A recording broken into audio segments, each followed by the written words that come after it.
मन में हमेशा उदासी रहती हो, शरीर थका थका रहता हो और किसी काम में मन नहीं लगता हो। परिश्रम करते करते सब्र का बांध टूट गया हो, फिर भी सफलता कहीं से भी दूर दूर तक दिखाई नहीं देती हो। सारे बनते बनते काम एक के बाद एक बिगड़ते जाते हों और जीवन में कलेश और दुख पीछा छोड़ने का नाम ही नहीं ले रहा हो।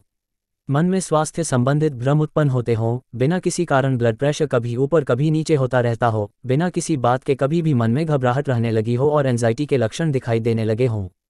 इस तरह की बीमारियां शरीर में घर करने लगी हों जो लाइलाज तो नहीं है मगर उन पर उपचार भी असर नहीं करते हों। कभी भी किसी की भी नज़र लग जाती हो, रात में देर तक जागने की आदत हो गई हो और नींद में डरावने सपने परेशान करते हों। जीवन में स्वयं को हारा हुआ महसूस करने लगे हों और आत्महत्या के ख्याल मन में आने लगे हों, तो समझ लेना चाहिए कि आपकी जन्म कुंडली में कहीं ना कहीं राहु देवता आपसे नाराज हैं। इस स्थिति में राहु देवता आपकी जन्म कुंडली में जिस भी भाव में रहेंगे, उस भाव से संबंधित फलों में आपको सबसे अधिक कष्टों का सामना करना पड़ेगा। जैसे राहु देवता यदि लग्न में बैठ गए तो यह आपको आपकी शक्तियों के प्रति भ्रम और संशय की स्थिति उत्पन्न करेंगे और आपके चेहरे पर किसी न किसी प्रकार का दाग धब्बा अथवा निशान छोड़ देंगे।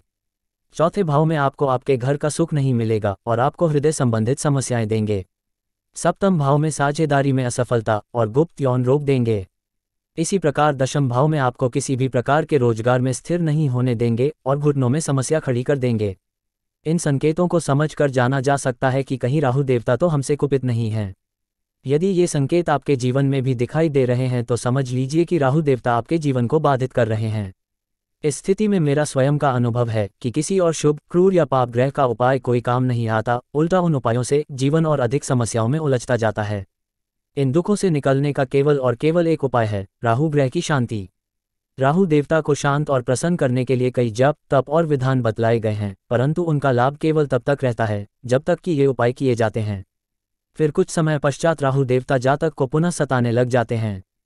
तो राहु देवता को स्थायी रूप से प्रसन्न करने का उपाय है, जातक राहु देवता का रत्न पूरे विधि विधान के अनुसार धारण करे। राहु देवता किसी भी भाव में, किसी भी लग्न में अथवा किसी भी राशि में बैठे हों, इससे कोई फर्क नहीं पड़ता, आप इनका रत्न गोमेद धारण कर सकते हैं। मेरा स्वयं का अनुभव रहा है। गोमेद रत्न को लेकर मुझे बहुत अधिक संशय और भय था।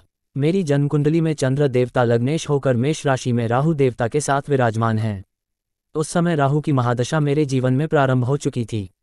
सभी प्रयासों और उपायों को करने के बाद यह विचार करते हुए कि वैसे भी जीवन में अब खोने के लिए कुछ नहीं बचा, तो यह अंतिम उपाय भी कर देख लिया जाए, और एक अच्छी क्वालिटी का गोमेद रत्न अपने बाएं हाथ की मध्यमा उंगली में धारण कर लिया। लगभग एक हफ्ते बाद जीवन पटरी पर आने लगा, मन एकदम शांत और प्रसन्न रहने लगा। बेवजह के शारीरिक कष्ट शांत हो गए और जीवन में एक प्रकार के उत्साह और उल्लास ने अपने रंग भरने शुरू कर दिए। धीरे धीरे जीवन में स्थिरता भी आने लगी और सभी बिगड़े काम एक के बाद एक बनते चले गए। मेरा यह अनुभव ऐसा है जिसे यदि मैं अपने तक ही सीमित रखूं तो ये ज्योतिष विज्ञान और उन लोगों के साथ बेईमानी होगी जो इस प्रकार के कष्टों के मकड़जाल में फंसे हुए हैं और उनको कोई सही मार्ग दिखाने वाला नहीं है। तो यदि इस प्रकार की समस्याएं आपको भी चारों तरफ से घेरे हुए हैं और इनसे बाहर निकलने का कोई मार्ग आपको नहीं सूझता, संघर्ष करते करते दशक बीत गए हैं मगर जीवन जैसे थमसा गया है, कोई उम्मीद दिखाई नहीं देती, तो एक बार किसी पुराने आचार्य अथवा ज्योतिष विज्ञान के ज्ञाता ज्योतिष गुरुजी से संपर्क करने के पश्चात गोमेद रत्न की सलाह लीजिए और पूरे भाव और श्रद्धा के साथ गोमेद रत्न धारण कीजिए। आपके जीवन में भी शुभता के फूल खिलें। इसी के साथ मैं अपनी वाणी को यही विराम देता हूँ। आपका जीवन शुभ हो। धन्यवाद।